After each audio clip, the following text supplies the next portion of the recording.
yesterday during the effectuation of the arrest. We certainly appreciate Sheriff Jump and his involvement. I also want to take a moment to thank some of the people behind me and some of the people who are out in the audience today, and that's the agents of the Georgia Bureau of Investigation who have been involved in this case.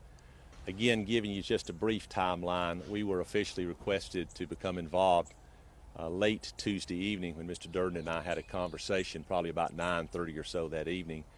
He graciously requested us to come in, and we immediately accepted that request. I advised him that we would hit the ground running very hard Wednesday morning. So about 10 o'clock Tuesday night, I relayed that request down the chain of command to the Deputy Director of Investigations, Scott Dutton, who is standing up here with me to my left.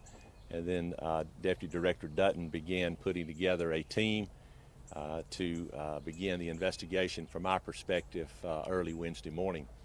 Sometime during the morning hours of Wednesday, we were able to secure our hands on the file, the investigative file, which had been done previously.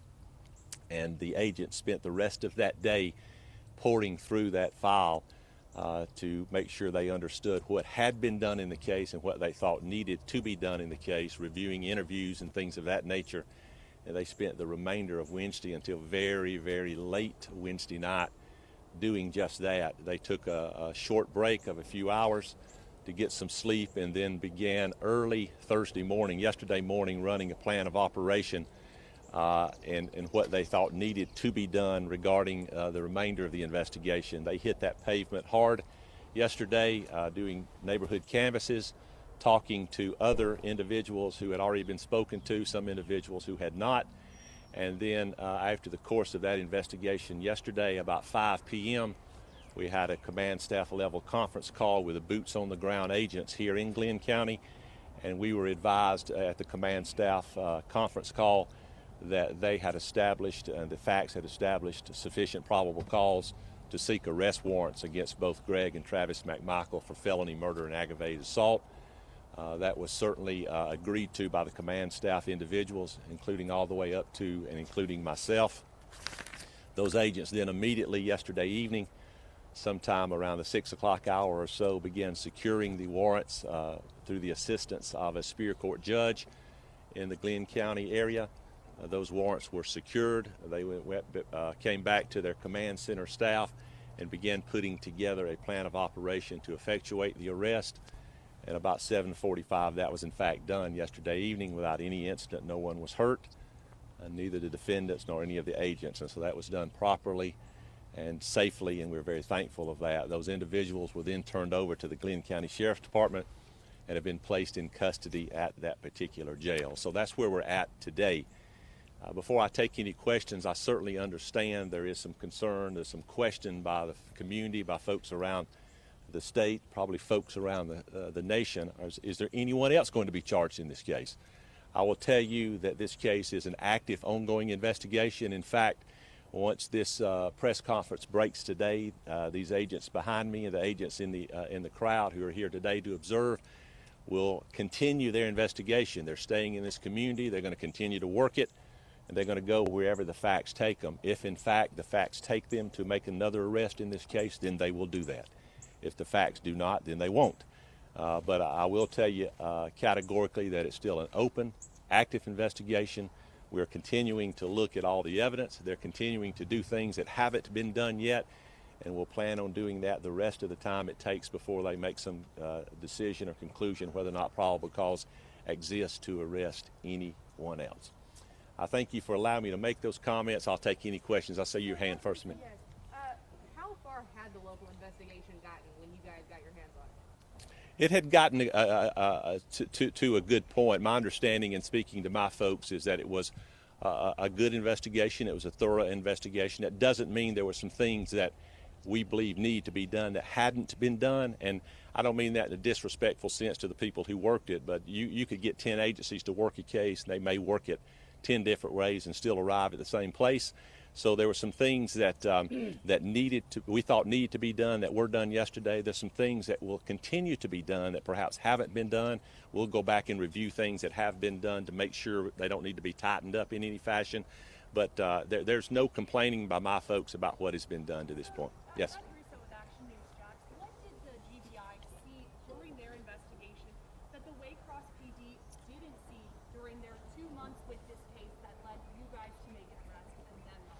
You know, I can't answer what another agency did or didn't see, but I can tell you that based on our involvement in this case, considering the fact that we were hit the ground running Wednesday morning, and within 36 hours we had secured warrants for 2 individuals for felony murder, I think that speaks volumes for itself, and that the probable cause was clear to our agents pretty quickly. Should the DA lose their job over this? You know, I'm not going to comment on that. I mean, you know, all I can do is tell you when we became involved in this case, we did what we thought we were supposed to do. I'm very confident in our investigation. I'm confident in our continuing it. I'm not comfortable speaking about any unawareness. Director, how important is that video?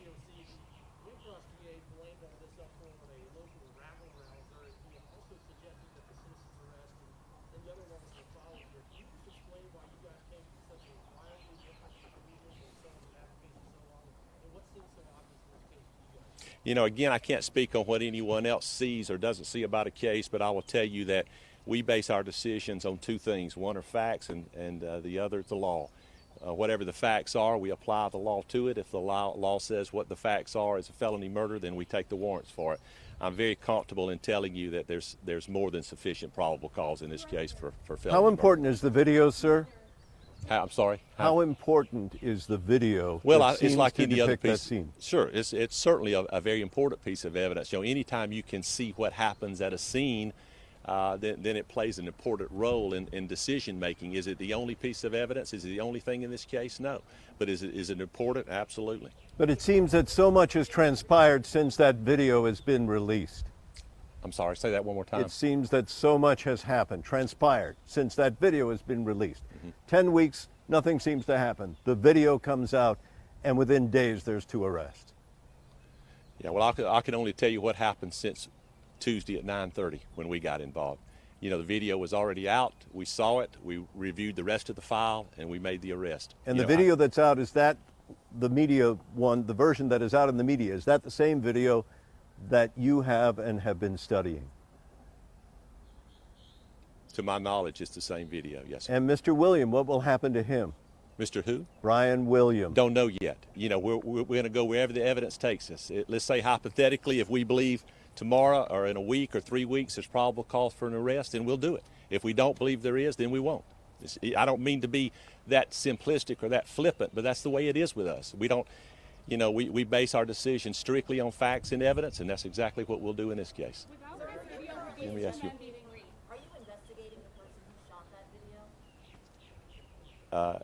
We're investigating everybody involved in the case, including the individual who shot the video. Yes, ma'am. Without this video, would these two men be free right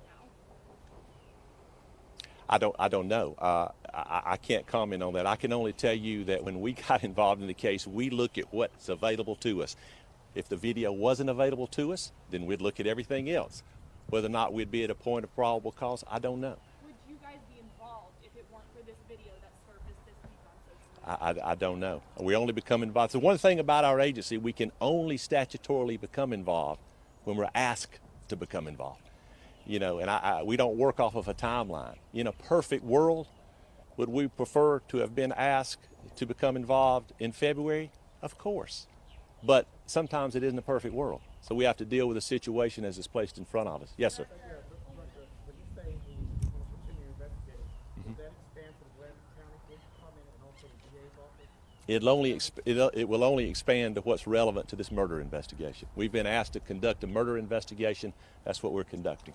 Yes. Director, you said Ahmaud's mother said that the original story she was told by Glenn County Police was that her son was seen in active burglary and that the homeowner was the one that confronted him and shot him. That's not the case. You can see that from the video.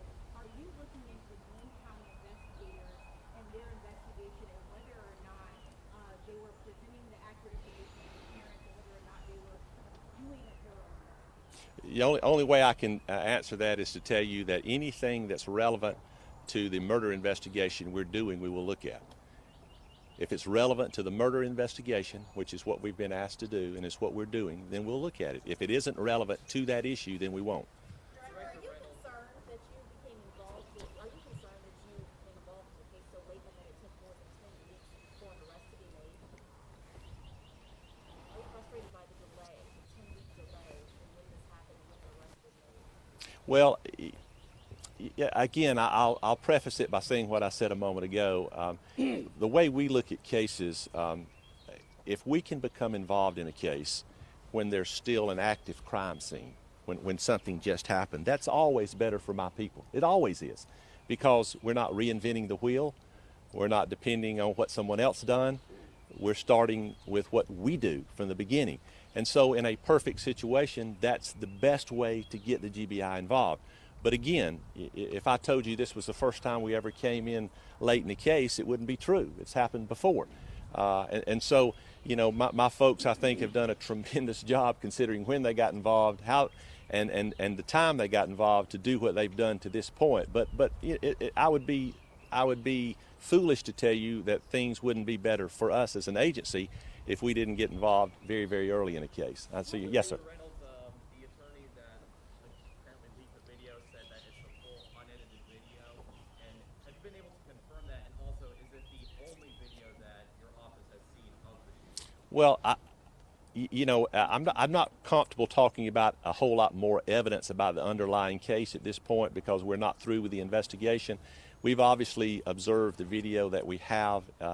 Whether or not there are any additional videos, I don't know of any, but regarding the link, the editing, anything of that nature, you know, we have our experts looking at it and we'll make that decision down the road. Right now, I'm not comfortable speaking on it. Yeah, right.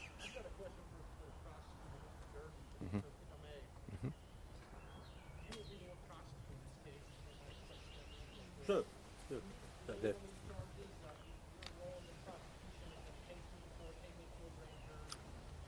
Like while I was coming over, I missed part of that question.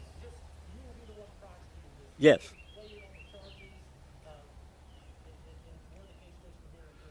Well, of course, the charges that have been secured and against the defendants at this point, that was, of course, arrived at through meeting and so forth, myself and the GBI.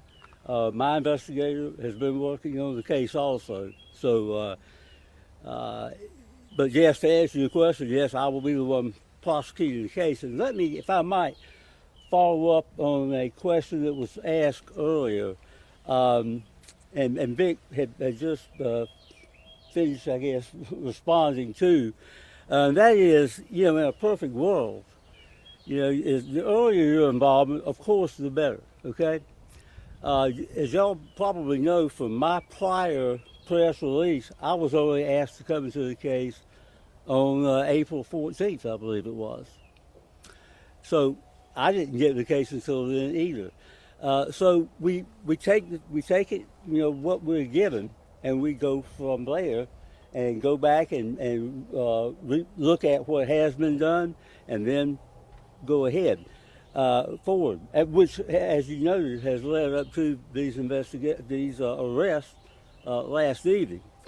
I will say, and I believe there was another question, as far as the GBI's involvement and so forth, I will say this, that there were and continue to be some new developments in the case, okay? And the GBI, and my thanks to the GBI for their involvement and their response and helping me, okay? And that there were some new developments, and I can't go into at this time, but that they really did, as Director Reynolds said, they got on it real quick, and it helped me arrive at my decision as far as my capacity in advising the law enforcement in this case. Yes, ma'am. The previous CID in Barnhill had said that he felt that these men's actions were protected by both the standard ground, no need for retreat law, and the idea of citizen's arrest. Does that argument seem valid to you? When we take this case to the grand jury, and if it does, and we expect it will, perhaps could go to a trial on guilt or innocence, okay? The legal principles will be explained by the judge, okay? What someone says the applicable law is, is an opinion, okay? The law will come from the court, okay? Mr. Durden, Yes. how would you describe the atmosphere over the past 2 days in terms of the level of public pressure, quite frankly, that you may or may not have felt to bring these charges? Well, public opinion is always, from one side or another, always going to be there, okay? We don't let that influence the decision, okay? We can't just make a snap decision, all right? So I understand the public opinion out there. I understand essentially, and I will echo something that the director said in extending. I have done this, and my victim staff at my office has done this in our condolences to Mr. Arbrey's mother and family. So we have made the decision based on what we feel like is the applicable law and the our interpretation of the evidence that has been uncovered here. So if that answers your question, Lewis, I believe you had one. And I apologize. This sun's kind of. It's okay. Are you concerned about the amount of publicity this has received, and will the change of venue possibly take place when it gets to the court system? Lewis, that would be a prejudgment at this point, and that would depend on a lot of things, and the judge would be the final arbiter of that. Okay, and I can't really answer, not because I don't want to. I'm just saying we're not through that point yet. You had spoken on Tuesday that while you felt the evidence warranted sending this on for consider criminal charges with grand jury, that's not likely to happen until June because of COVID-19. The next day, GBI is called in at your request. Was that an effort to maybe get something moving quicker, maybe an arrest quicker? No. Those are two separate things. The June 12th is a directive from the Georgia Supreme Court. The other things have to do with evidence and some matters that I requested that GBI run down, and that they have done. I will take just a minute, and that's about as far as I can go as far as getting into the case. In fact, I told Vic I was going to be brief, and sometimes as we lawyers are, maybe we're not. But I want to thank one other group, and that's the Prosecuting Attorneys Council in Atlanta. They have given me a great deal of help as far as legal advice and so forth in the case, and I just want to recognize that organization also. And thank you for your question. Okay. Yes. Director Reynolds, you are a former prosecutor yourself. Can you talk and give your opinion as to why this is a good or appropriate case to prosecute, in your opinion, after reviewing that? Well,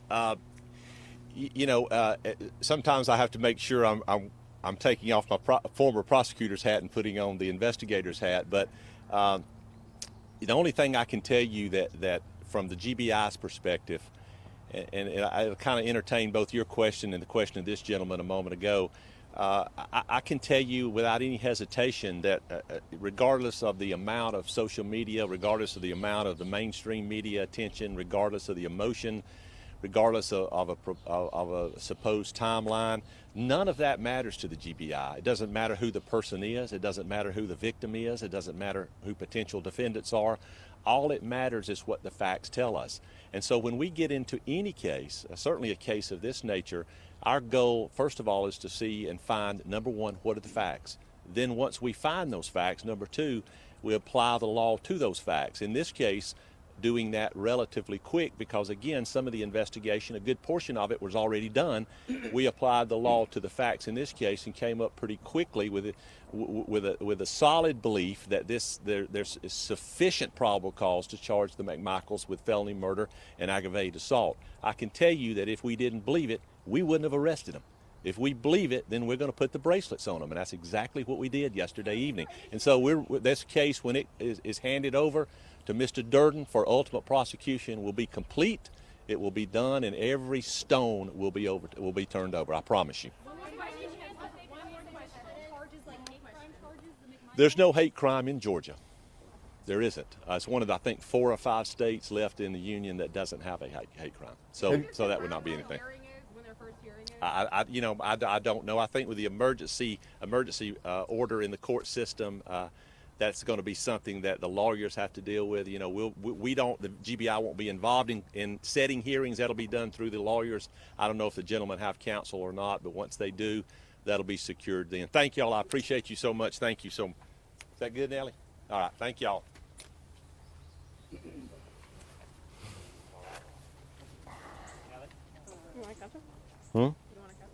No, I just want to ask.